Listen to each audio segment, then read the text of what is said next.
Fala turma, sejam muito bem-vindos à quinta edição do Giro Trabalhista, o seu resumo semanal das principais decisões e novidades do mundo do trabalho aqui no canal Direito Empregado. E olha só, essa já é a edição número 5. Se você está com a gente desde o começo, valeu demais pela companhia. E se chegou agora, já se inscreve no canal, ativa o sininho e vem acompanhar com a gente tudo que movimenta a Justiça do Trabalho no Brasil.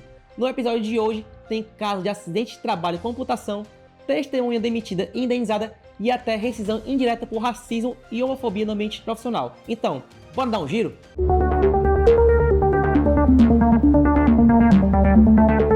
Quando a acusação é grave, a prova precisa ser ainda mais clara.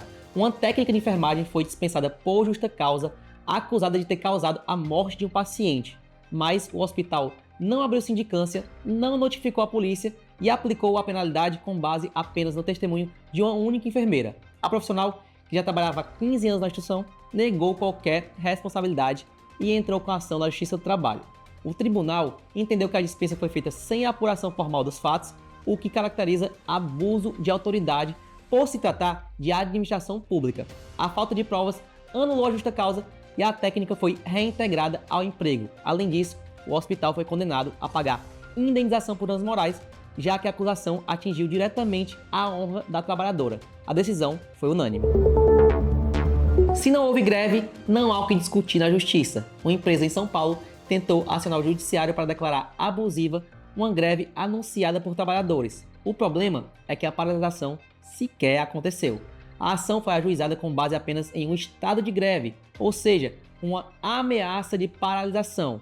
Mas a justiça entendeu que não é possível falar em abuso de greve quando não houve interrupção das atividades. Sem greve deflagrada, não há conflito a ser julgado. O Tribunal Regional já havia extinguido o processo por falta de interesse em agir, e o Tribunal Superior do Trabalho confirmou: o dissídio coletivo de greve pressupõe a paralisação real e não apenas a sua possibilidade.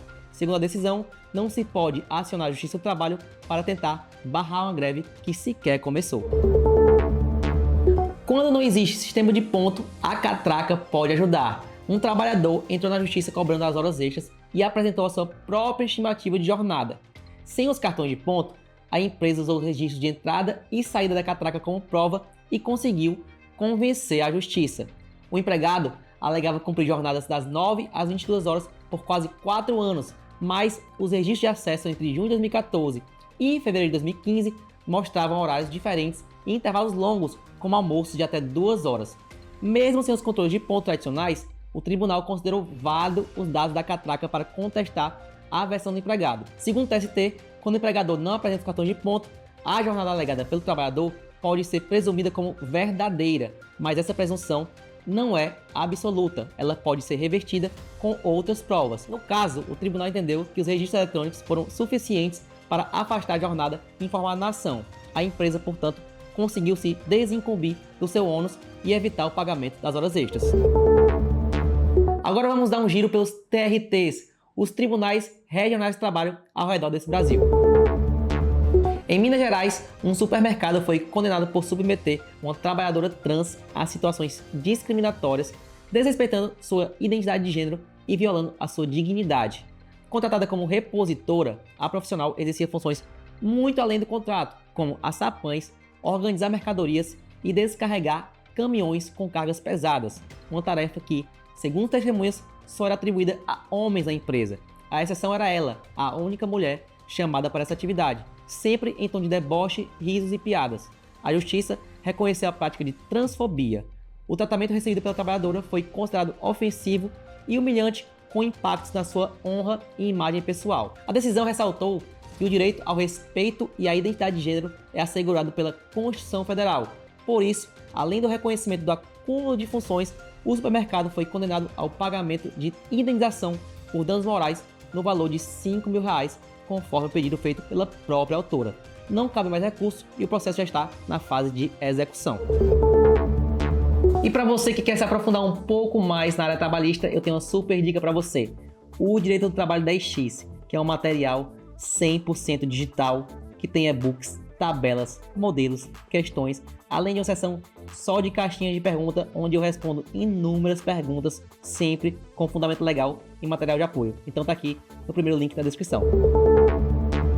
Já em São Paulo, a Justiça do Trabalho condenou um restaurante ao pagamento de R$20 mil em indenização por danos morais a um trabalhador alvo de comentários homofóbicos feito pelo próprio gerente.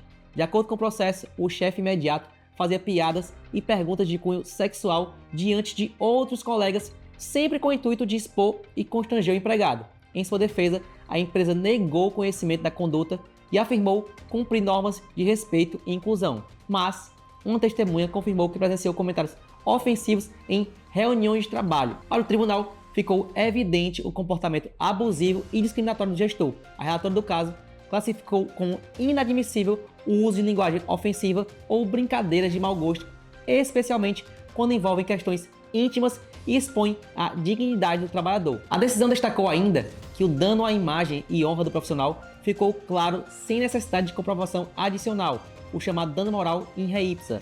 A homofobia foi reconhecida e o assédio punido com devida reparação. A Justiça do Trabalho reafirma a proteção a quem colabora com processos judiciais. A 13ª turma do TRT de São Paulo manteve a condenação de uma empresa que dispensou uma funcionária logo após ela prestar depoimento como testemunha contra o empregador. A profissional foi demitida 20 dias depois do depoimento sem justificativa comprovada. Testemunhas revelaram que a empresa adotava a prática de demitir trabalhadores que testemunhavam contra ela, tentando esconder o real motivo. Diante das evidências, a juíza relatora concluiu que a dispensa foi uma retaliação, abuso de poder do empregador e determinou indenização de R$10 mil por danos morais. O caso ainda aguarda julgamento de embargo de declaração. Reforçando a obrigação das empresas em garantir a segurança dos trabalhadores, a 3ª turma do TRT de Goiás confirmou a condenação de uma pizzaria e hamburgueria de Goiânia após um acidente que causou a amputação de 4 dedos da mão direita de um pizzaiolo. O acidente ocorreu porque o forno industrial que ele operava estava com dispositivos de segurança retirados pela empresa. A perícia comprovou que essa alteração foi decisiva para o acidente, que resultou em queimaduras graves e perda funcional de 45% da mão. A empresa tentou reduzir o valor da indenização, alegando culpa do trabalhador, mas a justiça entendeu que a pizzaria violou normas de segurança e manteve a condenação fixada em R$50 mil, considerando a gravidade das sequelas. Além disso, o trabalhador teve reconhecido seu direito à rescisão indireta do contrato de trabalho, com todos os direitos trabalhistas assegurados, como aviso prévio, 13º salário proporcional, férias, FGTS com multa e estabilidade provisória devido ao acidente. Outra decisão reforça que a segurança no ambiente de trabalho é responsabilidade de quem contrata, mesmo em casos de trabalho autônomo. No Rio Grande do Sul, a família de um trabalhador que morreu eletrocutado em uma obra vai receber pensão vitalícia e indenização por danos morais. O homem, de 28 anos, sofreu um choque elétrico ao encostar em uma betoneira sem aterramento, enquanto trabalhava sem qualquer equipamento de proteção. A perícia confirmou que o acidente foi causado pela ausência de medidas básicas de segurança. A justiça reconheceu a responsabilidade solidária dos empreiteiros e dos donos da obra, que terão que pagar R$200 mil por danos morais, além de pensão vitalícia à companheira e à filha do trabalhador. A decisão também afirmou que o fato do trabalhador ser autônomo não isenta os contratantes do dever de garantir um ambiente seguro. O caso ainda teve recurso ao Tribunal Superior do Trabalho. E o Giro Trabalhista vai ficando por aqui. Toda semana eu trago para você as principais notícias do mundo trabalhista. Não esquece de se inscrever, curtir e compartilhar. Até a próxima semana.